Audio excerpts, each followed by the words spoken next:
Sita I love you ಎಂದು ಹೇಳಿ ಅದೇ ಮುಗುಳು ನಗೆಯೊಂದಿಗೆ ರಾಘವ ಕುಳಿತಿದ್ದರೆ ಹುಡುಗಿಯ ಹೃದಯ ಬಡಿತ 100ರ ಗಡಿ ದಾಟಿತು. ಸುಧಾರಿಸಿಕೊಂಡವಳು, ಏನು ಹೇಳ್ತಾ ಇದ್ದೀರಾ ನೀವು ಎಂದು ತಡವರಿಸುತ್ತಾ ಕೇಳಿದಳು.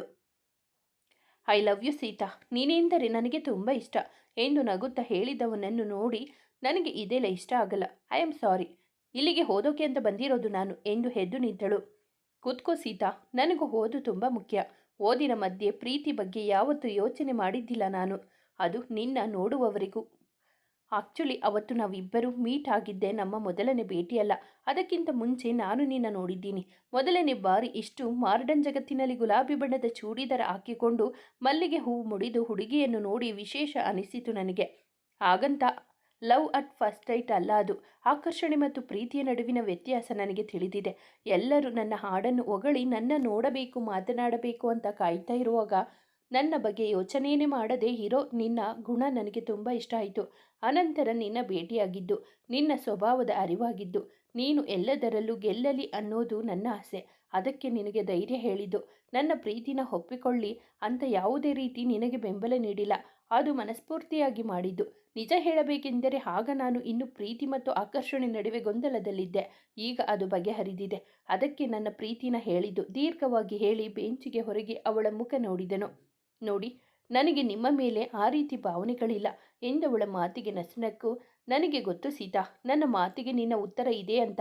ನನಗೆ ಪ್ರೀತಿಯಾಗಿದೆ ಅಂದರೂ ಅದನ್ನು ಹೇಳದೆ ಮುಂದೆ ಡೈರೆಕ್ಟಾಗಿ ಮದುವೆ ಬಗ್ಗೆನೇ ಮಾತನಾಡುತ್ತಿದ್ದೆ ನಾನು.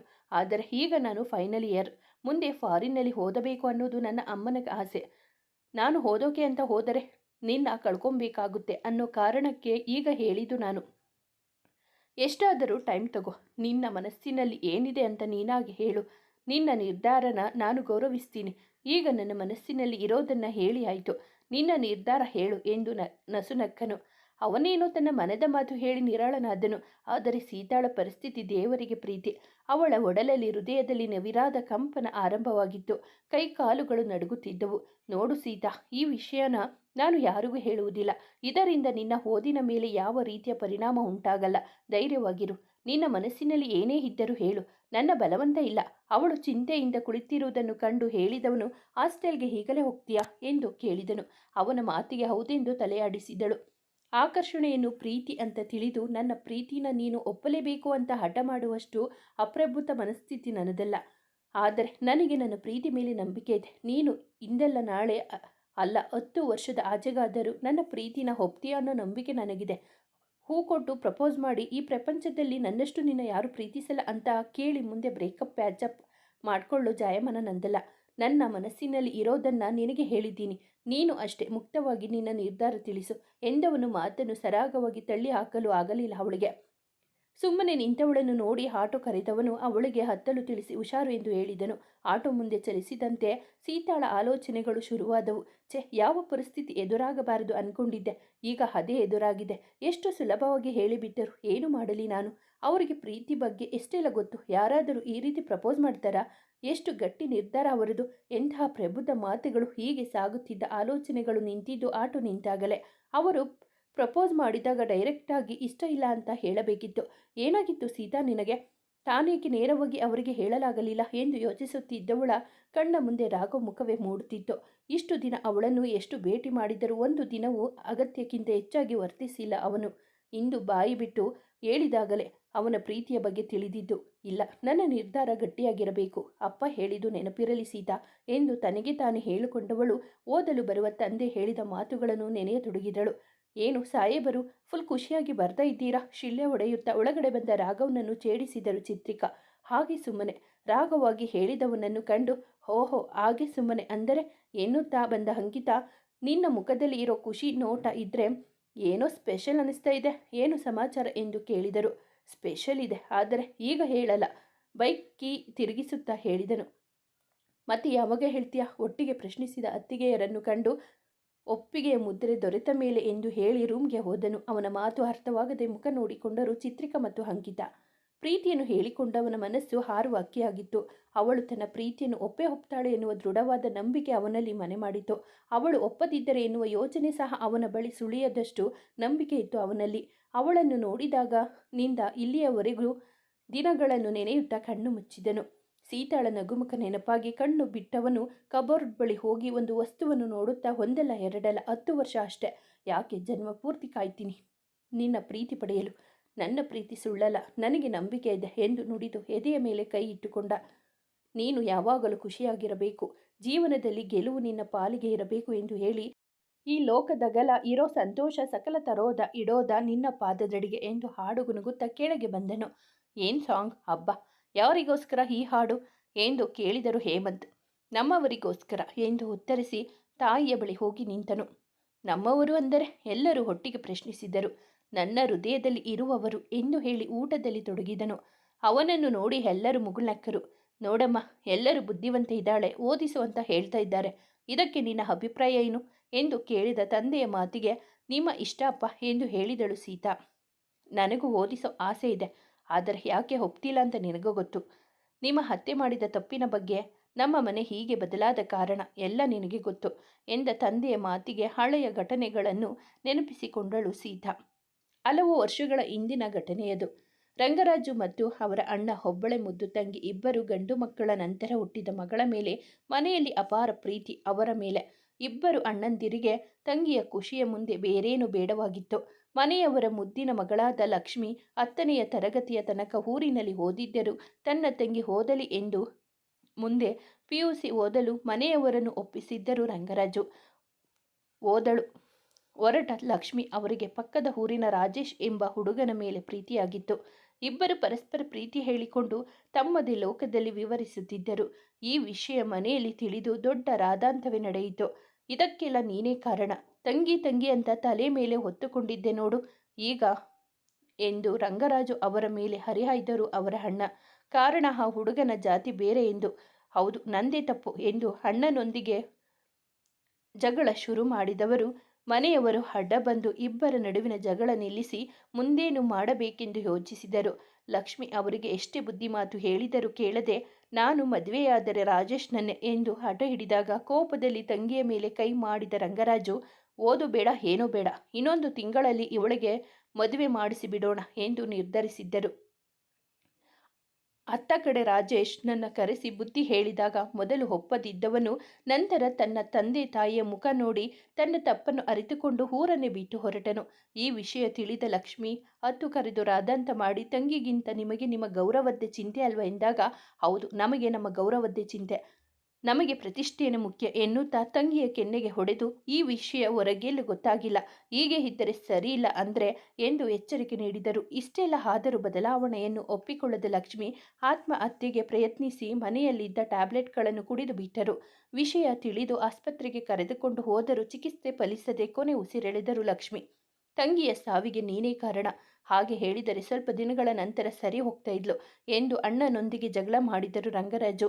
ಹೊರಗಿನ ಪ್ರಪಂಚಕ್ಕೆ ಲಕ್ಷ್ಮಿ ಅವರ ಸಾವು ಸಹಜ ಎನಿಸಿದರೂ ಮನೆಯವರಿಗೆ ಮಾತ್ರ ನಿಜಾಂಶ ತಿಳಿದಿತ್ತು. ಎಷ್ಟೇ ಕೋಪವಿದ್ದರೂ ತಂಗಿಯ ಸಾವು ಅರಗಿಸಿಕೊಳ್ಳುವುದು ರಂಗರಾಜು ಅವರಿಗೆ ಕಷ್ಟವಾಗಿತ್ತು. ಅದೇ ಕೋಪದಲ್ಲಿ ಅಣ್ಣನೊಂದಿಗೆ ಜಗಳ ಮಾಡಿದ್ದರು. ನೀನು ಕೊಟ್ಟ ಸಲುಗೆ ಹಿಂದಲೇ ಇದೆಲ್ಲ ಆಗಿದ್ದು. ತಮ್ಮನ ವಿರುದ್ಧ ಹರಿಹಾಯ್ದರು ಪುಟ್ಟರಾಜು. ಮಾತಿಗೆ ಮಾತು ಬೆಳೆದು ಅಣ್ಣ ತಮ್ಮ ಜಗಳ ಮಾಡಿ ಬೇರೆ ಬೇರೆ ಮನೆಯಲ್ಲಿ ವಾಸ ಮಾಡತೊಡಗಿದರು. ಮುಂದೆ ದೊಡ್ಡ ಮನೆತನದವರಾಗಿ ನೀವು ಹೀಗೆ ಇರುವುದು ಸರಿಯಲ್ಲ ಎಂದು ಹಿರಿಯರು ಬುದ್ಧಿ ಮಾತು ಹೇಳಿದಾಗ ಅಣ್ಣ ತಮ್ಮಂದಿರು ಮಾತನಾಡಿದರು. ಅಕ್ಕಪಕ್ಕದಲ್ಲಿ ವಾಸಿಸುವ ಮಾತ್ರ ಕಾಯಂ ಆಯಿತು. ತಂಗಿಯ ಜೀವನ ಹಾಗಾದ ನಂತರ ಮನೆ ಹೆಣ್ಣು ಮಕ್ಕಳೊಂದಿಗೆ ತುಂಬ ಗಂಭೀರವಾದರು ರಂಗರಾಜು. ಅವರ ಕೋಪ ಬಿಗಿಯಾದ ವ್ಯಕ್ತಿತ್ವ ಹೇಗಿದ್ದಾರೆ, ಅವರು ಮಾತನಾಡುವುದು ಬರೀ ಕಣ್ಣಲ್ಲೇ. ಅವರ ಕೋಪ ಅರ್ಥ ಮಾಡಿಕೊಳ್ಳುತ್ತಿದ್ದರು ಎಲ್ಲರೂ. ಅಪ್ಪಗೆ ಯಾಕೆ ಇಷ್ಟು ಕೋಪ ಎಂದು ಕೇಳುತ್ತಿದ್ದ ಸೀತಾಗೆ ವಿಷಯವನ್ನು ವಿವರಿಸಿದ್ದರು ತಾಯಿ ರೇಣುಕಾ. ತಂದೆಯ ಗುಣ ಸ್ವಭಾವದ ಅರಿವಿದ್ದವಳು ತನ್ನ ಸುತ್ತಲೂ ಒಂದು ಚೌಕಟ್ಟನ್ನು ನಿರ್ಮಿಸಿಕೊಂಡು ಬದುಕುತ್ತಿದ್ದಾಳೆ. ಎಲ್ಲ ಗೊತ್ತಿದೆ ತಾನೆ. ಗತದ ನೆನಪುಗಳಲ್ಲಿ ಕಳೆದು ಹೋಗಿದ್ದವಳನ್ನು ಎಚ್ಚರಿಸಿದ್ದು ತಂದೆಯ ಧ್ವನಿ. ಅವರ ಮಾತಿಗೆ ಸುಮ್ಮನೆ ತಲೆ ಆಡಿಸಿದವಳು, ಸರಿಯಾಗಿದ್ರೆ ನಿನಗೆ ಏನು ಇಷ್ಟವೋ ಅದನ್ನೇ ಓದು, ಅದಕ್ಕಿಂತ ಮೊದಲು ನನಗೆ ಮಾತು ಕೊಡು. ಈ ಪ್ರೀತಿ ಪ್ರೇಮ ಇದ್ಯಾವುದರ ಬಗ್ಗೆನೂ ಯೋಚನೆ ಮಾಡಲ್ಲ. ಮುಂದೆ ನಾನು ತೋರಿಸಿದ ಹುಡುಗನ್ನೇ ಮದುವೆ ಆಗ್ತೀನಿ ಅಂತ ನನ್ನ ನಂಬಿಕೆನ ಉಳಿಸಿಕೊಡ್ತೀಯ ಅಲ್ವಾ? ಕೈ ಮುಂದೆ ಚಾಚಿ ಕೇಳಿದರು. ಖಂಡಿತ ಅಪ್ಪ, ನಿಮ್ಮ ನಂಬಿಕೆನ ಉಳಿಸಿಕೊಡ್ತೀನಿ ಎಂದು ಅವರ ಕೈ ಮೇಲೆ ಕೈ ಇಟ್ಟು ನುಡಿದಳು. ಮಗಳ ಮಾತಿನಿಂದ ಖುಷಿಯಾದವರು ಅವಳನ್ನು ಓದಲು ಕಳುಹಿಸಿದರು. ಪ್ರತಿ ಬಾರಿ ಊರಿಗೆ ಹೋದಾಗಲೂ ಎಲ್ಲ ನೆನಪಿದೆ ತಾನೆ ಎಂದು ಪರೋಕ್ಷವಾಗಿ ಪ್ರಶ್ನಿಸುತ್ತಿದ್ದ ತಂದೆಗೆ ಹೌದೆಂದು ತಲೆಯಾಡಿಸುತ್ತಿದ್ದಳು. ಹೀಗೆ ಒಂದು ಬಾರಿ ರಾಘವನ ಜೊತೆ ಮಾತನಾಡಬಾರದು ಎಂದು ತಂದೆಯ ಮಾತು ನೆನೆದು ನಿರ್ಧರಿಸಿದ್ದಳು. ಆದರೆ ಮುಂದೆ ನಡೆದ ಘಟನೆಗಳು ಎಲ್ಲ ಬೇರೆಯೇ ಆಗಿತ್ತು. ಅಕ್ಕ ಕೂಡ ಅಲ್ಲೇ ಓದುತ್ತಿದ್ದಾಳೆ. ನನ್ನ ಓದೋಕೆ ಇಲ್ಲಿಗೆ ಕಳುಹಿಸಿರುವುದೇ ಹೆಚ್ಚು. ನನ್ನ ಮನಸ್ಸು ನನ್ನ ಕಂಟ್ರೋಲ್ನಲ್ಲಿ ಇರಬೇಕು. ಓದೋದನ್ನು ಬಿಟ್ಟು ಬೇರೆ ಯಾವುದರ ಬಗ್ಗೆ ಯೋಚನೆ ಮಾಡಬಾರದು ಎಂದುಕೊಂಡಳು ಸೀತಾ. ರಾಘವನ ಬಗ್ಗೆ ಅವಳು ಪ್ರೀತಿಯ ಅರ್ಥದಲ್ಲಿ ಎಂದು ಯೋಚಿಸಿರಲಿಲ್ಲ ಎಂಬುವುದು ಎಷ್ಟು ಸತ್ಯವೋ, ಅವಳಲ್ಲಿ ಯಾವ ಭಾವನೆಗಳಿವೆ ಎಂಬುವುದು ಅವಳಿಗೆ ತಿಳಿದಿಲ್ಲ ಎಂಬುವುದು ಅಷ್ಟೇ ಸತ್ಯವಾಗಿತ್ತು. ಅವನು ಎಂದಿಗೂ ಅವಳ ಜೊತೆ ಅತಿಯಾಗಿ ವರ್ತಿಸಿಲ್ಲ. ಅವನ ಮನದಲ್ಲಿ ಪ್ರೀತಿ ಇದೆ ಎಂದು ತಿಳಿಯುವಂತೆ ನಡೆದುಕೊಂಡಿರಲಿಲ್ಲ. ರಾಘವ್ ಎಂದರೆ ಅವಳ ಮನದಲ್ಲಿ ಗೌರವ ಮೂಡುತ್ತಿತ್ತು ಮತ್ತು ಅವರು ತುಂಬ ಒಳ್ಳೆಯವರು ಎಂದುಕೊಳ್ಳುತ್ತಿದ್ದಳು. ಹೀಗೆ ತನ್ನ ಯೋಚನೆಯಲ್ಲಿ ಕಳೆದು ಹೋದವಳು ಎಚ್ಚೆತ್ತಿದ್ದು ಮೊಬೈಲ್ ಸದ್ದಿಗೆ. ಹಲೋ ಸೀತಾ, ನಾನು ನಾಳೆ ಬೆಳಗ್ಗೆ ಡೈರೆಕ್ಟಾಗಿ ಕಾಲೇಜ್ಗೆ ಬರ್ತೀನಿ, ಕರೆ ಸ್ವೀಕರಿಸಿದ ತಕ್ಷಣ ನುಡಿದಳು ಪೂಜಾ. ಅವಳ ಮಾತಿಗೆ ಸರಿಯೆಂದು ಸ್ವಲ್ಪ ಹೊತ್ತು ಮಾತನಾಡಿ ಕರೆ ತುಂಡರಿಸಿದವಳ ಮನದಲ್ಲಿ ಮತ್ತೆ ರಾಘವ್ ನೆನಪು ಮೂಡಿತು. ಅವನ ನೆನಪಾದ ತಕ್ಷಣ ಹೃದಯ ಬಡಿತ ಹೆಚ್ಚಾಗುತ್ತಿತ್ತು. ಹಿತವಾದ ಕಂಪನ ಅವಳನ್ನಾವರಿಸುತ್ತಿತ್ತು. ಅವರೇ ಯಾರಿಗೂ ಹೇಳೋದಿಲ್ಲ ಅಂದಿದ್ದಾರೆ. ಸೀತಾ, ಜಾಸ್ತಿ ಯೋಚನೆ ಮಾಡಬೇಡ, ಮಲ್ಕೋ. ಅಪ್ಪಾಜಿ ಕೊಟ್ಟ ಮಾತು ನೆನಪಿರಲಿ ಎಂದು ತನಗೆ ತಾನೇ ಹೇಳಿಕೊಂಡು ಕಣ್ಣು ಮುಚ್ಚಿದಳು ಸೀತಾ. ಇತ್ತ ಕಡೆ ಅವಳನ್ನು ನೆನೆದು ನೀನೇ ತಾನೇ ಈ ಜನ್ಮದ ಕಲ್ಪನೆ ಒಂದು ಹಾಡು ಹೇಳುತ್ತಾ ಮಲಗಿದವನು ರಾಘವ್. ಈ ದಿನದ ತನ್ನ ಕೆಲಸ ಮುಗಿಯಿತೆಂದು ಬಾನಂಗಳದಲ್ಲಿ ಚಂದಮಾಮ ಮರೆಯಾದನು. ರಾಘು ಪ್ರೀತಿಯನ್ನು ಹೇಳಿಕೊಂಡು ನಿರಾಳನಾಗಿದ್ದನು. ಆದರೆ ಸೀತಾಗೆ ಒದ್ದಾಟ ಶುರುವಾಗಿತ್ತು. ಅವನ ಕಣ್ಣು ತಪ್ಪಿಸಿ ಓಡಾಡುತ್ತಿದ್ದಳು. ಅವನು ಎದುರಿಗೆ ಬಂದರೆ ಅವಳ ಹೃದಯ ನಾಗರಿಯಂತೆ ಒಡೆದುಕೊಳ್ಳುತ್ತಿತ್ತು. ಅವನ ಕಣ್ ತಪ್ಪಿಸಿ ಓಡಾಡುವುದು ಕೂಡ ಅಷ್ಟು ಸುಲಭವಾಗಿರಲಿಲ್ಲ. ಇಬ್ಬರದು ಒಂದೇ ಬ್ರಾಂಚ್ ಆಗಿದ್ದರಿಂದ ಕ್ಲಾಸ್ಗಳು ಅಕ್ಕಪಕ್ಕದಲ್ಲಿ ಇದ್ದವು. ಅವನು ಪ್ರೀತಿಯನ್ನು ವ್ಯಕ್ತಪಡಿಸಿ 1 ವಾರ ಕಳೆದರೂ ಸೀತಾಳ ಮಸ್ತಿಷ್ಕದಿಂದ ಆ ವಿಷಯ ಹೋಗಿರಲಿಲ್ಲ. ಸುಲಭವಾಗಿ ಮರೆಯುವಂತಹ ವಿಷಯವೇ ಅದು. ಅವನು ಹೇಳಿದಂತೆ ತನ್ನ ಪ್ರೀತಿಯ ವಿಷಯವನ್ನು ಯಾರಿಗೂ ಹೇಳದೆ ಅವಳಿಗೂ ಒತ್ತಡ ಹಾಕದೆ ಮೊದಲಿನಂತೆ ಇದ್ದನು. ಅವನ ರೀತಿ ಸೀತಾಗೆ ಆಶ್ಚರ್ಯವನ್ನುಂಟು ಮಾಡಿತು. ಪ್ರೀತಿ ಹೇಳಿ ಒಪ್ಪದೇ ಇದ್ದಾಗ ಒಪ್ಪುವವರಿಗೂ ಕಾಡಿಸುವ ಹಿಂದೆ ಬಿದ್ದು ಪೀಡಿಸುವ ಹುಡುಗರ ಮಧ್ಯೆ ರಾಘವ್ ವಿಶೇಷನಾಗಿದ್ದ. 1 ವಾರ ಹೇಗೋ ಅವನ ಕಣ್ಣಿಗೆ ಕಾಣಿಸಿಕೊಂಡಿರಲಿಲ್ಲ ಸೀತಾ. ಅವನು ಬರುವುದು ಕಾಣಿಸಿದ ತಕ್ಷಣ ಬೇರೆಡೆ ಹೋಗುತ್ತಿದ್ದಳು. ಅವನಿಗೆ ಕಂಡಿಲ್ಲ ಎಂದು ಭಾವಿಸುತ್ತಿದ್ದಳು. ಆದರೆ ರಾಘವನಿಗೆ ಅವಳ ಪ್ರತಿ ನಡೆಯೂ ತಿಳಿದಿತ್ತು. ಒಂದೊಂದು ದಿನ ಪ್ರಾಜೆಕ್ಟ್ ಮೇಲೆ ಹೊರಗಡೆ ಹೋಗಿದ್ದ ಗೀತಾ ಮತ್ತು ಗೆಳೆಯರು ಊಟ ಮಾಡಲು ಕ್ಯಾಂಟೀನ್ಗೆ ಬಂದರು. ಅಂದು ಹಾಸ್ಟೆಲ್ ಊಟ ತಿಂದು ಬೇಜಾರಾಗಿದೆ, ಕ್ಯಾಂಟೀನ್ಗೆ ಹೋಗೋಣ ಎಂದು ಸೀತಾಳನ್ನು ಕರೆದುಕೊಂಡು ಬಂದಿದ್ದಳು ಪೂಜಾ. ಅವರನ್ನು ನೋಡಿದ ಗೀತಾ, ಹೋ, ನೀವು ಇಲ್ಲೇ ಇದ್ದೀರಾ ಎಂದು ಕೇಳುತ್ತಾ ಇವರ ಪಕ್ಕ ಕುಳಿತು ಊಟ ಆರ್ಡರ್ ಮಾಡಿದಳು. ರಾಘು, ನೀವು ಇಲ್ಲೇ ಬನ್ನಿ ಎಂದು ಒಂದು ಟೀಮ್ನಲ್ಲಿ ಇದ್ದು ಬಿಟ್ಟು ಊಟ ಮಾಡಿದರೆ ದೇವರು ಮೆಚ್ಚಲ್ಲ. ಕ್ಯಾಂಟೀನ್ಗೆ ಬಂದ ರಾಘು ಮತ್ತು ಪ್ರಜ್ವಲ್ನನ್ನು ಕರೆದಳು ಗೀತಾ. ಈಗಲಾದರೂ ಒಂದೇ ಟೀಮ್ ಅಂತ ನೆನಪಾಯ್ತಲ್ಲ, ಆಗಲೇ ಬಿಟ್ಟು ಬಂದು ಬಿಟ್ಟೆ ಎನ್ನುತ್ತಲೇ ಕುಳಿತನು ಪ್ರಜ್ವಲ್. ತಪ್ಪಾಯ್ತು ತಂದೆ, ಕ್ಷಮಿಸು, ಈಗ ಊಟ ಮಾಡು ಎಂದು ಕೈ ಮುಗಿದಳು ಗೀತಾ. ಎಲ್ಲರೂ ನಗುತ್ತಾ ಊಟದಲ್ಲಿ ತೊಡಗಿದರೆ ಸೀತಾಳ ಕಾಲುಗಳಲ್ಲಿ ನಡುಕ ಶುರುವಾಗಿತ್ತು. ಏಕೆಂದರೆ ಅವಳು ಎದುರಿಗೆ ಕುಳಿತಿದ್ದನು ರಾಘವ್. ಅವನೇನೋ ಏನು ಗೊತ್ತೇ ಇಲ್ಲ ಎನ್ನುವ ರೀತಿ ಇದ್ದರೆ ಇವಳು ಅವನನ್ನೇ ನೋಡುತ್ತಿದ್ದಳು. ಅವನು ತಲೆ ಎತ್ತಿದ ತಕ್ಷಣ ದೃಷ್ಟಿ ಬದಲಿಸುತ್ತಿದ್ದಳು. 1 ಬಾರಿ ಇಬ್ಬರು ಒಮ್ಮೆಲೆ ನೋಡಿದಾಗ ಏನು ಎಂಬಂತೆ ಹುಬ್ಬು ಹಾರಿಸಿದನು ರಾಘವ್. ಅವನ ರೀತಿಗೆ ಊಟ ನೆತ್ತಿಗೆ ಹತ್ತಿತು ಸೀತಾಗೆ. ನೀರು ಕುಡಿದು ಸುಧಾರಿಸಿಕೊಂಡವಳು ಬೇಗ ಹೋಗೋಣ ಎಂದು ಪೂಜಾಗೆ ಸನ್ನೆ ಮಾಡಿದಳು. ಅವಳು ಗೀತಾಳ ಜೊತೆ ಮಾತುಕತೆಯಲ್ಲಿ ಬ್ಯುಸಿ ಇದ್ದಳು. ಗೆಳತಿಯನ್ನು ನೋಡಿ ಹಣೆ ಚಚ್ಚಿಕೊಂಡ ಸೀತಾ ಕೈ ತೊಳೆಯಲು ಹೊರಟಳು. ಅವಳ ಫಜೀತಿ ನೋಡಿ ನಸುನಕ್ಕ ರಾಘವ್. ಅವಳ ಹಿಂದೆ ಹೋದನು. ಕೈ ತೊಳೆದುಕೊಂಡು ಹಿಂದೆ ತಿರುಗಿದವಳು ಹಾಗೆ ನಿಂತು ಬಿಟ್ಟಳು. ಅವಳ ಎದುರಿಗೆ ನಿಂತಿದ್ದನು ರಾಘವ್. ಯಾಕೆ ಭಯ ಸೀತಾ? ನಾನೇನು ಹುಲಿನಾ? ಪ್ರಶ್ನಿಸುತ್ತಾ ಕೈ ತೊಳೆಯುತ್ತಿದ್ದನು.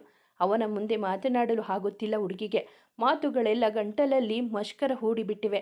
ಹಿಂದೆ ತಿರುಗಿದವನು ಅಡ್ಡಡ್ಡ ತಲೆಯಾಡಿಸಿ, ನೀನು ಮೊದಲಿನ ತರಾನೇ ಇರು, ಯಾಕಿಷ್ಟು ಭಯ ಎಂದು ಪುನಃ ಪ್ರಶ್ನಿಸಿದನು.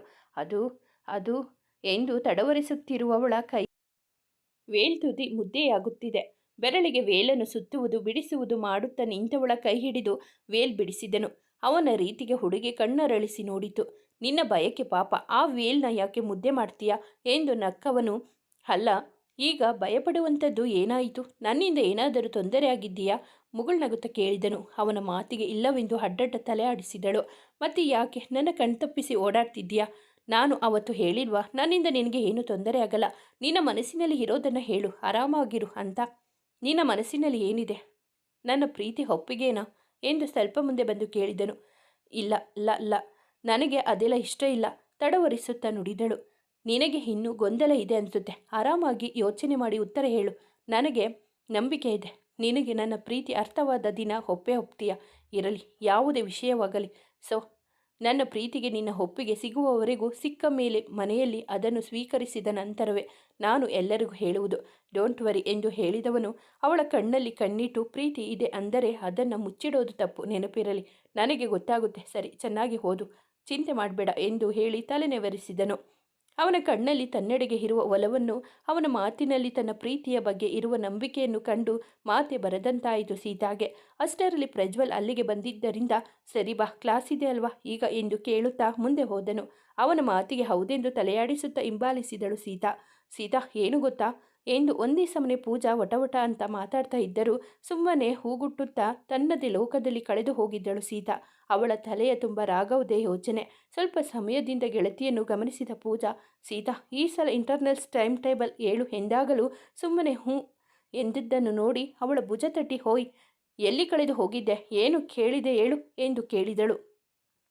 ಎಚ್ಚೆತ್ತ ಸೀತಾ, ಏನಾಯಿತು ಪೂಜಾ, ಏನು ಹೇಳ್ತಾ ಇದ್ದೆ ಎಂದು ಕೇಳಿದಾಗ ಅವಳ ತಲೆಗೆ ಮೊಟಕಿ, ಎಲ್ಲಿ ಕಳೆದು ಹೋಗಿದ್ದೆ, ಆಗ್ಲಿಂದ ಒಬ್ಬಳೇ ಮಾತಾಡ್ತಾ ಇದ್ದೀನಿ, ನಾನು ಊರಿಗೆ ಹೋಗಿ ಬಂದಾಗಿನಿಂದ ನೋಡ್ತಾ ಇದ್ದೀನಿ, ಏನಾಗಿದೆ ನಿನಗೆ ಎಂದು ಪ್ರಶ್ನಿಸಿದಳು ಪೂಜಾ. ಏನಿಲ್ಲ ಪೂಜಾ, ಹಾಗೆ ಸುಮ್ಮನೆ ಎಂದು ಹೇಳಿದವಳು ರಾಘು ಬಗ್ಗೆ ಹೇಳುವುದು ಬೇಡವೆಂದು ಸುಮ್ಮನಾದಳು. ಓಕೆ, ನಾನು ಏನು ಹೇಳೋಕೆ ಬಂದೆ ಅಂದರೆ ರಾಘವ್ ಅವರು ಇದ್ದಾರಲ್ಲ ಎನ್ನುತ್ತಾ ರಾಘವ್ನನ್ನು ಹೊಗಳತೊಡಗಿದಳು ಪೂಜಾ. ಎಲ್ಲಿದ್ದರೂ ಅವರ ಬಗ್ಗೆನೇ ಕೇಳಬೇಕು ಎಂದುಕೊಂಡು ಅವಳ ಮಾತಿಗೆ ತಲೆಯಾಡಿಸುತ್ತಾ ಕುಳಿತಳು ಸೀತಾ. ಅಣ್ಣ, ಇದಕ್ಕೆ ಲಾಕ್ ಹಾಕಿದ್ದೀಯಾ, ಏನಿದೆ ಇದರಲ್ಲಿ, ರಾಘವ್ನ ಕಬೋರ್ಡ್ ಕೆದಕುತ್ತಾ ಕೇಳಿದಳು ಕೋಮಲ. ಅದರಲ್ಲಿ ಏನೂ ಇಲ್ಲಮ್ಮ, ಏನು ಬೇಕು ಹೇಳು ನಿನಗೆ, ತಂಗಿಯನ್ನು ಪಕ್ಕಕ್ಕೆ ಸರಿಸಿ ನಿಂತು ಕೇಳಿದನು. ತನಗೆ ಬೇಕಾದ ವಸ್ತುವನ್ನು ತೆಗೆದುಕೊಂಡು ಹೊರಟವಳು ಹಿಂದಿರುಗಿ ಬಂದು, ಅಣ್ಣ, ಜಾಸ್ತಿ ಸೀಕ್ರೆಟ್ ಮಾಡೋದು ಒಳ್ಳೆಯದಲ್ಲ ಎಂದು ಹೇಳಿ ಓಡಿ ಹೋದಳು. ಅವಳ ಮಾತಿಗೆ ಮುಗುಳ್ನಗುತ್ತಾ ಹೋದಳು ಕುಳಿತನು ರಾಘು, ಮುಂದಿನ ವಾರ ನಿನ್ನ ಬರ್ತ್ಡೇಗೆ ಬೆಟ್ಟಕ್ಕೆ ಹೋಗಿ ಬರೋಣ, ದುರ್ಗಾಪರಮೇಶ್ವರಿ ದೇವಸ್ಥಾನಕ್ಕೆ ಹೋಗಿ ಬರೋಣ. ಧರ್ಮ, ಪ್ರಜ್ವಲ್ ಎಲ್ಲರಿಗೂ ಹೇಳಿಬಿಡು, ಊಟ ಬಡಿಸುತ್ತಾ ಹೇಳಿದರು ಜಯಶೀಲ. ಅವರ ಮಾತಿಗೆ ತಲೆಯಾಡಿಸಿದನು ರಾಘವ್. ನಿನ್ನ ಮನಸ್ಸಿನಲ್ಲಿ ಪ್ರೀತಿ ಇದೆ ಅಂತ ಗೊತ್ತು, ಯಾಕೆ ಮುಚ್ಚಿಡೋ ಪ್ರಯತ್ನ ಮಾಡ್ತೀಯಾ? ಕೈಯಲ್ಲಿರುವ ವಸ್ತುವನ್ನು ನೋಡುತ್ತಾ ಮಾತನಾಡುತ್ತಿದ್ದಾನೆ ರಾಘವ್. ಒಂದಂತೂ ನಿಜ, ನಮ್ಮ ಪ್ರೀತಿ ಎಲ್ಲರ ಥರ ಇರಲ್ಲ. ಮುಂದೆ ನಾನು ಓದೋಕೆ ಹೋಗ್ತೀನಿ, ನೀನು ನಿನ್ನ ಸ್ಟಡೀಸ್ ಮುಗಿಸು, ಅದಾದ ಮೇಲೆ ನಾನೇ ನಿಮ್ಮ ಮನೆಗೆ ಬಂದು ಮಾತಾಡ್ತೀನಿ. ನಮ್ಮ ಮನೆಯಲ್ಲಿ ಅಂತೂ ನಮ್ಮ ಪ್ರೀತಿಗೆ ಯಾವುದೇ ತೊಂದರೆ ಇರಲ್ಲ. ನೀನು ಒಪ್ಪಿದ ತಕ್ಷಣ ಮನೆಯಲ್ಲಿ ಹೇಳ್ತೀನಿ, ಎಲ್ಲರೂ ಖುಷಿಯಾಗ್ತಾರೆ ಎಂದು ನುಡಿದು ಸೀತಾಳನ್ನು ನೆನೆದು ಕಣ್ಣು ಮುಚ್ಚಿದನು. ಇತ್ತ ಕಡೆ ಒಂದೇ ಸಮನೆ ಬಿಕ್ಕಳಿಸುತ್ತಿದ್ದಳು ಸೀತಾ. ಅವಳನ್ನು ನೋಡಿ, ನೀರು ಕುಡಿ ಸೀತಾ ಎಂದಳು ಪೂಜಾ.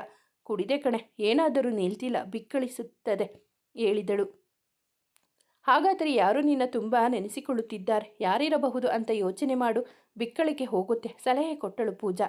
ಯಾರಿರಬಹುದು, ಅಪ್ಪ ಅಮ್ಮ? ಹೀಗೆ ಯೋಚಿಸಿದವಳು ಬಿಕ್ಕಳಿಕೆ ನಿಲ್ಲದಾದಾಗ ರಾಘವ್ ಅವರ ಎಂದುಕೊಳ್ಳಷ್ಟೇ ಆಶ್ಚರ್ಯವೆಂಬಂತೆ ಬಿಕ್ಕಳಿಕೆ ನಿಂತು ಬಿಟ್ಟಿತು. ನೋಡಿದ್ಯಾ, ಯಾರೋ ತುಂಬ ನೆನೆಸ್ಕೊಂತಿದ್ದರು ಎಂದು ಪೂಜಾ ಕೇಳಿದಾಗ ಆಶ್ಚರ್ಯದಲ್ಲಿ ಕುಳಿತಿದ್ದ ಸೀತಾ ಪೆಚ್ಚುನಗೆ ಬೀರಿದಳು. ಅಂದು ಸೆಪ್ಟೆಂಬರ್ 15, ರಾಘು ಹುಟ್ಟಿದ ದಿನ. ಮನೆಯವರೆಲ್ಲ ದೇವಸ್ಥಾನಕ್ಕೆ ಹೋಗಬೇಕೆಂದು ತಯಾರಿ ನಡೆಸಿದ್ದರು. ರಾಘು ಮತ್ತು ಅವನ ಗೆಳೆಯರು ಇಂಟರ್ನಲ್ ನಡೆಯುತ್ತಿದ್ದರಿಂದ ಕಾಲೇಜಿನಿಂದ ನೇರವಾಗಿ ಹೋಗಿದ್ದರು. ಎಲ್ಲರೂ ಹೊರಗಡೆ ಸುತ್ತಾಡಿ ಬರೋಣ ಎಂದು ತೀರ್ಮಾನಿಸಿ ಎಲ್ಲರನ್ನು ದೇವಸ್ಥಾನಕ್ಕೆ ಹೊರಡಿಸಿದಳು ಶುಭ. ಹೇಯ್, ಇವತ್ತು ರಾಘು ಬರ್ತ್ಡೇ, ವಿಶ್ ಮಾಡಲೇ ಇಲ್ಲ, ದಾರಿಯಲ್ಲಿ ಹೋಗುತ್ತಾ ನುಡಿದಳು ಪವಿತ್ರ. ಹೌದಲ್ವಾ, ಎಕ್ಸಾಮ್ ಟೆನ್ಷನ್ನಲ್ಲಿ ಮರೆತೇ ಹೋಯಿತು ಎಂದಳು ಗೀತಾ. ಇವರ ಮಾತು ಕೇಳುತ್ತಿದ್ದ ಸೀತಾ ಮನದಲ್ಲೇ, ಇವತ್ತು ಅವರ ಬರ್ತ್ಡೇನಾ, ಬೆಳಗ್ಗೆಯಿಂದ ಕಂಡೇ ಇಲ್ಲ ಎಂದು ಯೋಚಿಸುತ್ತಿದ್ದಳು. ಅವನ ಗುಣ ಎಲ್ಲರಂತೆ ಇರದ ಅವನ ಸ್ವಭಾವ, ಅವನ ನಗು ಎಲ್ಲವನ್ನು ಗಮನಿಸುತ್ತಿದ್ದಳು. ಒಂದು ವಾರದ ಹಿಂದೆ ಕ್ಯಾಂಟೀನ್ನಲ್ಲಿ ಪ್ರೀತಿಯ ಬಗ್ಗೆ ಮಾತನಾಡಿದು ಬಿಟ್ಟರೆ ಮತ್ತೆ ಅದರ ಬಗ್ಗೆ ಮಾತನಾಡಿರಲಿಲ್ಲ ಅವನು. ಬರೀ ಓದಿನ ಬಗ್ಗೆ, ಎಕ್ಸಾಮ್ ಬಗ್ಗೆ ಕೇಳುತ್ತಿದ್ದನು. ಅವನ ನಡೆ ಆಶ್ಚರ್ಯದ ಜೊತೆಗೆ ಹೊಸ ಅನುಭೂತಿಯನ್ನು ಉಂಟು ಮಾಡುತ್ತಿತ್ತು. ಪ್ರತಿ ಬಾರಿ ಅವನು ತನ್ನೊಂದಿಗೆ ಮಾತನಾಡುವಾಗ ಅವನ ಕಣ್ಣಲ್ಲಿ ಕಾಣುತ್ತಿದ್ದ ಒಲವು, ಅವನ ಕಾಳಜಿಯ ಮಾತುಗಳು ಎಲ್ಲಿ ಅವನ ಪ್ರೀತಿಯ ಪರಿಗೆ ಸೋತು ಹೋಗುವೇನೋ ಎಂಬ ಭಯದಿಂದಲೇ ತನ್ನ ಮನಸ್ಸನ್ನು ಕಟ್ಟಿಹಾಕಿ ಅವನ ಜೊತೆ ಸಾಮಾನ್ಯವಾಗಿರಲು ಪ್ರಯತ್ನಿಸುತ್ತಿದ್ದಳು. ಆ ಪ್ರಯತ್ನ ಎಷ್ಟರ ಮಟ್ಟಿಗೆ ಸಫಲವಾಗಿತ್ತೋ ಅವಳಿಗೆ ಮಾತ್ರ ಗೊತ್ತು. ಅವನ ಕಣ್ಣಲ್ಲಿ ಕಣ್ಣಿಟ್ಟು ನೋಡಿದ ತಕ್ಷಣ ಗಲಿಬಿಲಿಗೊಂಡು ದೃಷ್ಟಿ ಬದಲಿಸಿ ಬಿಡುತ್ತಿದ್ದಳು. ಅವಳಿಗೆ ಅರಿವಾಗದಂತೆ ಮುಖದಲ್ಲಿ ಮುಗುಳುನಗೆ ಮೂಡುತ್ತಿತ್ತು. ಅವಳ ನಗು ನೋಡಿ ಅವನು ನಸುನಗುತ್ತಿದ್ದನು. ಇವರ ಕಣ್ಣ ಮುಚ್ಚಾಲೆ ಆಟ ಯಾರಿಗೂ ತಿಳಿದಿರಲಿಲ್ಲ. ಹೇ, ಎಲ್ಲಿ ಕಳೆದು ಹೋಗಿದ್ದೀಯಾ ಮಾರಾಯ್ತಿ, ಇತ್ತೀಚೆಗೆ ಜಾಸ್ತಿ ಕನಸು ಕಾಣ್ತಾ ಇದ್ದೀಯಾ ಎಂದು ಪೂಜಾ ಹೇಳಿದಾಗಲೇ ತನ್ನ ಯೋಚನೆಗಳನ್ನು ನಿಲ್ಲಿಸಿ ದೇವರ ದರ್ಶನಕ್ಕೆ ಹೊರಟಳು. ಆಗಲೂ ಮನದಲ್ಲಿ ಅಪ್ಪಗೆ ಕೊಟ್ಟ ಮಾತು ನೆನಪಿರಲಿ ಸೀತಾ ಎಂದು ಹೇಳಿಕೊಂಡೇ ಒಳಗಡೆ ಇಟ್ಟಳು. ಪರಮೇಶ್ವರಿ ತಾಯಿಯ ಮುಂದೆ ಕೈ ಮುಗಿದು ನಿಂತವಳು ಮೊದಲು ಕುಟುಂಬದ ಒಳಿತಿಗಾಗಿ ಕೇಳಿಕೊಂಡಳು. ದೇವಿಯ ಮುಂದೆ ಕೈಮುಗಿದು ನಿಂತವಳು ಮೊದಲು ಕುಟುಂಬದ ಒಳಿತಿಗಾಗಿ ಕೇಳಿಕೊಂಡಳು. ನಂತರ ಅವಳ ಮನದಲ್ಲಿ ಸುಳಿದಿದ್ದೆ ರಾಘವ್. ಇವತ್ತು ಅವರ ಬರ್ತ್ಡೇ. ತಾಯಿ, ಅವರ ಜೀವನದಲ್ಲಿ ಯಶಸ್ಸು ಅವರದಾಗಿರಲಿ. ಅವರು ಯಾವಾಗಲೂ ಖುಷಿಯಾಗಿರಬೇಕು. ಅವರ ಪ್ರೀತಿ ಅವರಿಗೆ ಸಿಗಲ್ಲ ಅನ್ನೋದು ಅವರಿಗೆ ಅರ್ಥ ಆಗಲಿ. ಯಾವುದೇ ಕಾರಣಕ್ಕೂ ಅವರಿಗೆ ನೋವು ಬಾರದೇ ಇರಲಿ. ಅವರು ಬೇಡಿಕೊಂಡಿದ್ದನ್ನೆಲ್ಲ ಕರುಣಿಸು ತಾಯಿ ಎಂದು ಮನಸ್ಫೂರ್ತಿಯಾಗಿ ಕೇಳಿಕೊಂಡು ಕಣ್ಣು ಬಿಟ್ಟಳು. ಅವಳ ಬೇಡಿಕೆ ಈಡೇರುವ ಸೂಚನೆಯಾಗಿ ಗಂಟೆ ಮೊಳಗಿತು. ಅವಳ ಬೇಡಿಕೆಯಲ್ಲಿ ರಾಘು ಸ್ಥಾನ ಪಡೆದಿದ್ದನು. ಅವರ ಬೇಡಿಕೆಯನ್ನು ಈಡೇರಿಸು ತಾಯಿ ಎಂದು ಕೇಳಿಕೊಂಡವಳಿಗೆ ಅವನ ಬೇಡಿಕೆ ಅವಳೇ ಎಂಬುದು ತಿಳಿದಿರಲಿಲ್ಲವೇನೋ. ಇಬ್ಬರ ಬೇಡಿಕೆಯನ್ನು ಆಲಿಸಿದ ತಾಯಿ ಮಾತ್ರ ಹಸನ್ಮುಖಿಯಾಗಿ ಇಬ್ಬರ ಬೇಡಿಕೆಗೂ ಅಸ್ತು ಎಂದಿದ್ದಳು. ದೇವರ ದರ್ಶನ ಮುಗಿಸಿಕೊಂಡು ಆಚೆ ಬಂದವರಿಗೆ ಕಂಡಿದ್ದು ರಾಘವ್ ಮತ್ತವನ ಗೆಳೆಯರು. ಅವರನ್ನು ನೋಡಿದೆ ವಿಶ್ ಮಾಡಬೇಕೆಂದು ಅವರ ಬಳಿ ಹೊರಟರು. ಸೀತಾ ಕೂಡ ಅವರನ್ನು ಹಿಂಬಾಲಿಸಿದಳು. ಏನಮ್ಮ, ಎಲ್ಲ ಒಟ್ಟಿಗೆ ಬಂದಿದ್ದೀರಾ? ಏನು ಸಮಾಚಾರ? ಪ್ರಶ್ನಿಸಿದನು ಪ್ರಜ್ವಲ್. ಎಕ್ಸಾಮ್ ಮುಗೀತಲ್ಲ, ಅದಕ್ಕೆ ಬಂದ ಗೀತಾ. ಹ್ಯಾಪಿ ಬರ್ತ್ಡೇ ರಾಘು ಎಂದು ವಿಶ್ ಮಾಡಿದಳು. ಎಲ್ಲರಿಗೂ ಶುಭಾಶಯಗಳು ನಗುತ್ತಾ ಸ್ವೀಕರಿಸಿದವನು ತನಗೆ ಬೇಕಾದವರ ಶುಭಾಶಯಗಳು ಕಾಯುತ್ತಿದ್ದನು. ಅವನ ಕಡೆ ನೋಡದೆ ನೆಲ ನೋಡುತ್ತಾ ನಿಂತವಳು, ಹೇ ಸೀತಾ, ನೀನು ವಿಶ್ ಮಾಡು ಹೋಗು ಎಂದು ಪೂಜಾ ಹೇಳಿದಾಗ ತಲೆಯಾಡಿಸಿ ಮುಂದೆ ಬಂದಳು. ಎಲ್ಲರೂ ಅವರವರ ಪಾಡಿಗೆ ಮಾತುಕತೆಯಲ್ಲಿ ಮೊಬೈಲ್ನಲ್ಲಿ ಮುಳುಗಿದ್ದರು. ಸೀತಾ ಮುಂದೆ ಬಂದು ನಿಂತಾಗ ಏನು ಎಂಬಂತೆ ಹುಬ್ಬು ಹಾರಿಸಿ ಕೇಳಿದನು ರಾಘವ್. ದೃಷ್ಟಿ ತಪ್ಪಿಸುತ್ತಾ ಕೈ ಮುಂದೆ ಚಾಚಿ ಹ್ಯಾಪಿ ಬರ್ತ್ಡೇ ಎಂದು ವಿಶ್ ಮಾಡಿದವಳ ಕಂಡು ನಸುನಗುತ್ತಾ ಕೈಕುಲುಕಿ thank you so much Sita, ಈಗ ನನ್ನ ಬರ್ತ್ಡೇ ಕಂಪ್ಲೀಟ್ ಆಯಿತು ಎಂದನು. ಅವಳು ಕೈ ಬಿಡಿಸಿಕೊಳ್ಳಲು ಪ್ರಯತ್ನಿಸುತ್ತಿದ್ದರೂ ಅದನ್ನು ನಿರ್ಲಕ್ಷಿಸಿ ಗಿಫ್ಟ್ ಕೊಡಲ್ವ ಸೀತಾ ಎಂದು ಮುಗುಳ್ನಗುತ್ತಾ ಪ್ರಶ್ನಿಸಿದನು. ನಾನು ಒಂದು ಕೇಳ್ತೀನಿ, ನೆರವೇರಿಸ್ತೀಯಾ ಎಂದು ಪ್ರಶ್ನಿಸಿದವನನ್ನು ಕಂಡು ಸುತ್ತಮುತ್ತಲು ನೋಡಿದಳು. ಎಲ್ಲರೂ ತಮ್ಮದೇ ಲೋಕದಲ್ಲಿ ಕಳೆದು ಹೋಗಿದ್ದರು. ಇವರ ಕಡೆ ಲಕ್ಷ್ಯವಿರಲಿಲ್ಲ. ಯಾರು ನೋಡ್ತಿಲ್ಲ ಬಿಡು, ಈಗ ಹೇಳು. ಅವಳ ನೋಟ ಅರ್ಥೈಸಿಕೊಂಡು ನುಡಿದನು. ಏನು ಎಂಬಂತೆ ನೋಡಿದವಳನ್ನು ಕಂಡು ಹಿಡಿದಿರುವ ಅವಳ ಕೈ ತೋರಿಸುತ್ತಾ, ಜೀವನ ಪೂರ್ತಿ ಈ ಕೈಯನ್ನು ಹೀಗೆ ಹಿಡಿದುಕೊಳ್ಳಬೇಕು ಅಂತ ಆಸೆ. ಈ ಆಸೆನ ನೆರವೇರಿಸ್ತೀಯಾ ಎಂದು ಕಣ್ಣಲ್ಲಿ ಕಣ್ಣಿಟ್ಟು ಕೇಳಿದನು. ಈ ರೀತಿ ಪ್ರೀತಿಯನ್ನು ವ್ಯಕ್ತಪಡಿಸಿದರೆ ಯಾವ ಹೃದಯ ತಾನೇ ಸೋಲದೇ ಇರುತ್ತದೆ? ಸೀತಾಳ ಹೃದಯ ಕೂಡ ಅದಕ್ಕೆ ಹೊರತಾಗಿರಲಿಲ್ಲ. ಅವನ ಕಣ್ಣಲ್ಲಿ ಕಳೆದು ಹೋಗುವ ಮುನ್ನವೇ ಎಚ್ಚೆತ್ತು ಕೈ ಬಿಡಿಸಿಕೊಂಡವಳು ಅಲ್ಲಿ ನಿಲ್ಲದೆ ಸರಸರನೆ ಹೋಗಿಬಿಟ್ಟಳು. ಏನಾಯ್ತೆ? ಯಾಕಿಷ್ಟು ಅವಸರವಾಗಿ ಬಂದೆ? ಗೆಳತಿಯ ಗಾಬರಿಯ ಮುಖಭಾವ ನೋಡಿ ಪ್ರಶ್ನಿಸಿದಳು ಪೂಜಾ. ಅವರ ಮಾತಿಗೆ ಏನಿಲ್ಲವೆಂದು ತಲೆಯಾಡಿಸಿದಳು. ದೀರ್ಘವಾಗಿ ಉಸಿರು ತೆಗೆದುಕೊಳ್ಳುತ್ತಾ ರಾಘವ್ನ ಕಡೆ ನೋಡಿದರೆ ಅವನದು ಅದೇ ಮುಗುಳು ನಗೆ. ಮುಗುಳು ನಗುತ್ತಲೇ ಡೋಂಟ್ ವರಿ, ಬಿ ಕೂಲ್ ಎಂದು ಎದೆಯ ಮೇಲೆ ಕೈ ಇಟ್ಟುಕೊಂಡು ಸನ್ನೆ ಮಾಡಿದವನನ್ನು ಕಂಡು ಸ್ವಲ್ಪ ಸುಧಾರಿಸಿಕೊಂಡಳು. ರಾಘು, ಪಾರ್ಟಿ ಯಾವಾಗ ಎಂದು ಪ್ರಶ್ನಿಸಿದ ಪವಿತ್ರಾಳಿಗೆ, ಈಗ ಮನೆಯವರು ಬರ್ತಾರೆ, ದೇವರ ದರ್ಶನ ಮುಗಿಸಿಕೊಂಡು ನಂತರ ಟ್ರೀಟ್, ನೀವು ಬನ್ನಿ ಎಂದು ಹೇಳಿದನು. ಅವನು ಮನೆಯವರು ಅಂದ ತಕ್ಷಣ ಅಂದು ಟ್ರಿಪ್ಗೆ ಹೋದ ಸಂದರ್ಭದಲ್ಲಿ ಅವನು ಮೊಬೈಲ್ನಲ್ಲಿ ಮಾತನಾಡಿದ್ದು ನೆನಪಾಯಿತು ಸೀತಾಗೆ. ಒಂದು ಸಲ ಇವರ ಫ್ಯಾಮಿಲಿ ನೋಡಬೇಕು ಎಂದು ಮನದಲ್ಲಿ ಮೂಡಿದರೂ ಹೆಚ್ಚೇನು ಯೋಚಿಸದೆ ಪೂಜಾ ಹೋಗೋಣ ಎಂದು ಕೇಳಿದಳು. ಎಲ್ಲರೂ ರಾಘವ್ ಜೊತೆ ಟ್ರೀಟ್ಗೆ ಹೊರಟರೆ ಇವರು ಹಾಸ್ಟೆಲ್ಗೆ ಹೋಗ್ತೀವಿ ಎಂದರು. ಯಾಕೆ ನೀವು ಎಂದು ಎಲ್ಲರೂ ಹೇಳಿದಾಗ, ಇಲ್ಲ, ತುಂಬ ತಲೆನೋವು ಪ್ಲೀಸ್ ಎಂದು ಕೇಳಿಕೊಂಡಳು ಸೀತಾ. ಅವಳ ಕಣ್ಣು ನೋಡಿದರೆ ಗೊತ್ತಾಗುತ್ತಿತ್ತು ತಲೆನೋವಿದೆ ಎಂದು. ಯಾರು ಒತ್ತಾಯಿಸದೆ ಸರಿ ಎಂದು ಒಪ್ಪಿಕೊಂಡರು. ಸೀತಾ ಸಡನ್ನಾಗಿ ಯಾಕೆ ತಲೆನೋವು, ಈಗ ಕರೆಕ್ಟ್ ಆಗಿದ್ದೆ ಎಂದು ಕಾಳಜಿಯಿಂದ ಪ್ರಶ್ನಿಸಿದನು ರಾಘವ್. ಅವಳಿಗೆ ಹಾಗೆ ಜಾಸ್ತಿ ಓಡಾಡಿದರೂ ತಲೆನೋವು ಬರುತ್ತೆ, ಅವಳ ಬದಲು ಪೂಜಾ ಉತ್ತರಿಸಿದಳು. ಓಕೆ, ಟೇಕ್ ಕೇರ್ ಎಂದವನು ಪೂಜಾ ಮುಂದೆ ಹೋದ ತಕ್ಷಣ ಹಿಂದೆ ನಿಂತಿದ್ದ ಸೀತಾಳ ತಲೆನೆವರಿಸಿ, ಯಾವುದನ್ನು ಮನಸ್ಸಿನಲ್ಲಿ ಮುಚ್ಚಿಟ್ಟುಕೊಳ್ಳಬಾರದು, ಹುಷಾರು ಎಂದು ಹೇಳಿ ನಸುನಕ್ಕನು. ಅವನ ಮಾತು ಕೇಳಿದ ತಕ್ಷಣ ಅವಳ ಮುಖದಲ್ಲಿ ಕಿರುನಗೆ ಮೂಡಿತು. ಮುಂದೆ ಹೋದವಳು ಪೂಜಾ ಜೊತೆ ಸೇರಿ ಹಾಸ್ಟೆಲ್ಗೆ ಹೋದಳು. ಇತ್ತ ಕಡೆ ಮತ್ತೆ ಗೆಳೆಯರ ಬಳಿ ಬಂದು ನಿಂತನು ರಾಘವ್. 10 ನಿಮಿಷಗಳ ನಂತರ ಬಂದ ಕುಟುಂಬದವರೊಂದಿಗೆ ಸೇರಿ ಮತ್ತೆ ದೇವರ ದರ್ಶನ ಮುಗಿಸಿಕೊಂಡು ಸುತ್ತಾಡಲು ಹೊರಟರು. 10 ನಿಮಿಷಗಳ ಅಂತರದಲ್ಲಿ ಒಂದು ಸುಂದರ ಕುಟುಂಬವನ್ನು ಭೇಟಿ ಮಾಡುವ ಅವಕಾಶ ತಪ್ಪಿಸಿಕೊಂಡಳು ಸೀತಾ. ದೇವರ, ಏನಿದು ನನ್ನ ಪರಿಸ್ಥಿತಿ? ಮನದಲ್ಲಿ ಯೋಚಿಸುತ್ತಾ ಕುಳಿತಿದ್ದಳು ಸೀತಾ. ರಾಘು ಪ್ರೀತಿಯ ಪರಿಗೆ ಅವಳ ಮನದಲ್ಲಿ ತಲ್ಲಣ ಶುರುವಾಗಿತ್ತು. ತಂದೆಗೆ ಕೊಟ್ಟ ಮಾತು ನೆನಪಾಗುತ್ತಲೇ ಭಯವಾಗುತ್ತಿತ್ತು ಅವಳಿಗೆ.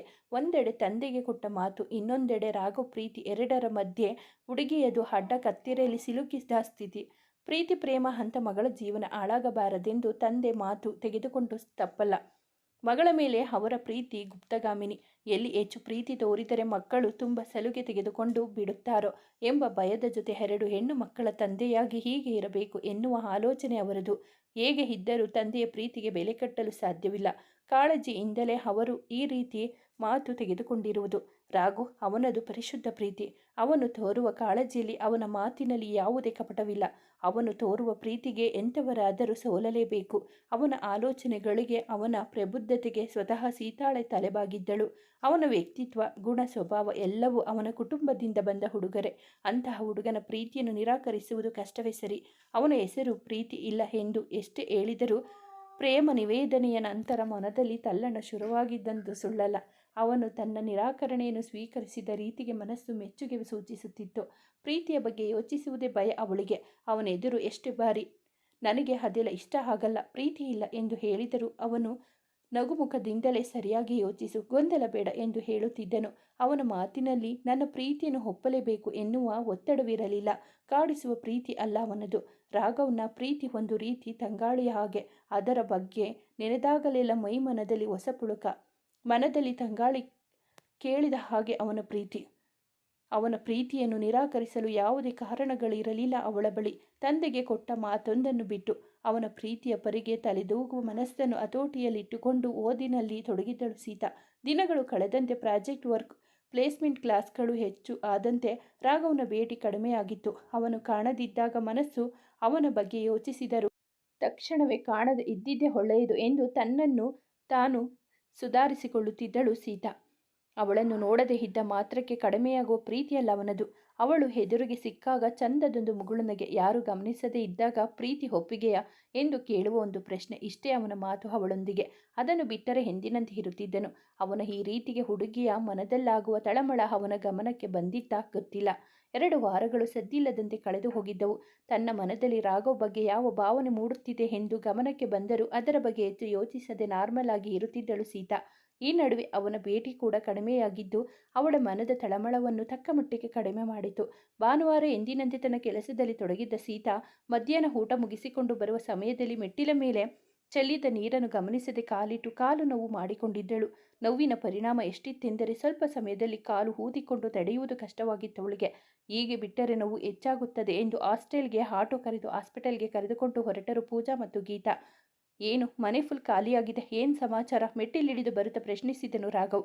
ಪನ್ವಿತ ಚಿಕ್ಕಪ್ಪನ ಜೊತೆ ಪಾರ್ಕ್ಗೆ ಹೋಗಿದ್ದಾಳೆ. ಯದ್ವಿಕ್ ಫ್ರೆಂಡ್ ಮನೆಗೆ ಹೋಗಿದ್ದಾನೆ. ಕೋಮಲ ಇನ್ನೂ ಎದ್ದಿಲ್ಲ. ಅವನಿಗೆ ತಿಂಡಿ ಬಡಿಸುತ್ತಾ ಹೇಳಿದರು ಸುಪ್ರೀತಾ. ಏನು ಕೋಮಲ ಇನ್ನೂ ಎದ್ದಿಲ್ವಾ? ಆಶ್ಚರ್ಯದಿಂದ ಕೇಳಿದನು. ಕಣೋ, ಸ್ವಲ್ಪ ಸುಸ್ತು ಅಂತಿದ್ಲು, ಅದಕ್ಕೆ ಎಬ್ಬಿಸಿಲ್ಲ ಎಂದು ಹೇಳಿದ ತಾಯಿಗೆ ನಾನು ನೋಡ್ತೀನಿ ಎಂದು ತಿಂಡಿ ತಿಂದು ಎದ್ದವನು ತಂಗಿಯ ರೂಮ್ಗೆ ಹೋದನು. ಏನು ಕೋತಿ, ಇನ್ನೂ ಮಲಗಿದೆ? ಕೋಮಲ ಹೇಳಮ್ಮ ಎನ್ನುತ್ತಾ ತಂಗಿಯ ಬಳಿ ಕುಳಿತು ಮುಖದ ಮೇಲೆ ಹರಡಿದ್ದ ಮುಂಗುರುಳನ್ನು ಸರಿಸುತ್ತನು. ಅಯ್ಯೋ, ಜ್ವರ ಬಂದಿದೆ. ಮತ್ತೊಮ್ಮೆ ತಂಗಿಯ ಹಣೆಯನ್ನು ಮುಟ್ಟಿ ನೋಡಿದನು. ತಾಯಿಯನ್ನು ಕರೆದು ಹೇಳಿದನು. ಚಿತ್ರಿಕಾ ಅವರು ಮನೆಯಲ್ಲಿ ಇರದ ಕಾರಣ ಈಗ ತಣ್ಣೀರು ಪಟ್ಟಿ ಹಾಕೋಣ, ಚಿತ್ರಿಕಾ ಬಂದು ನೋಡ್ತಾಳೆ ಎಂದು ಭಾಗ್ಯರತ್ನ ಹೇಳಿದರು. ಅವರ ಮಾತು ಕೇಳದೆ ತಂಗಿಯನ್ನು ಆಸ್ಪತ್ರೆಗೆ ಕರೆದುಕೊಂಡು ಹೊರಟನು. ಅವನನ್ನು ನೋಡಿ 3 ಜನ ತಾಯಂದಿರು ತಂಗಿಯ ಮೇಲೆ ಎಷ್ಟು ಪ್ರೀತಿ ಇವನಿಗೆ ಎಂದುಕೊಂಡು ಮುಗುಳ್ನಕ್ಕರು. ಸೀತಾಳ ಕಾಲನ್ನು ನೋಡಿ ಎಕ್ಸ್ರೇ ತೆಗೆದ ಡಾಕ್ಟರ್ ಸ್ವಲ್ಪ ವೆಯ್ಟ್ ಮಾಡಿ ಎಂದು ಹೇಳಿದರು. ಹೊರಗಡೆ ಕುರ್ಚಿಯಲ್ಲಿ ಕುಳಿತಳು ಸೀತಾ. ನೋವಿಗೆ ಮುಖ ಕಿವಿಚುತ್ತ ಕುಳಿತಿದ್ದವಳನ್ನು ನೋಡಿದ ಪೂಜಾ, ಜ್ಯೂಸ್ ತರ್ತೀನಿ, ಕುಡಿಯುವಂತೆ ಇರು ಎಂದು ಎದ್ದು ಹೋದಳು. ಗೀತಾ ಕೂಡ ಮನೆಯಿಂದ ಫೋನ್ ಬತ್ತೆಂದು ಆಚೆ ಹೋದಳು. ಒಬ್ಬಳೇ ಕೂತಿದ್ದ ಸೀತಾ ಸುತ್ತಲೂ ನೋಡುತ್ತಾ ಕುಳಿತಾಗ ಸ್ವಲ್ಪ ದೂರದಲ್ಲಿ ಕಂಡನು ರಾಘವ್. ಎಲ್ಲಿ ನೋಡಿದರೂ ಇವರೇ ಕಾಣುತ್ತಾರೆ ಎಂದುಕೊಂಡವಳು ಸರಿಯಾಗಿ ಗಮನಿಸಿ ನೋಡಿದಳು. ಹೌದು, ಅದು ರಾಘು. ಪಕ್ಕದಲ್ಲಿ ಒಬ್ಬ ಹುಡುಗಿ ಕುಳಿತಿದ್ದಾಳೆ. ಅವನ ಮುಖ ಸ್ಪಷ್ಟವಾಗಿ ಗೊತ್ತಾಯಿತು. ಆ ಹುಡುಗಿಯ ಮುಖ ಕಾಣುತ್ತಿಲ್ಲ.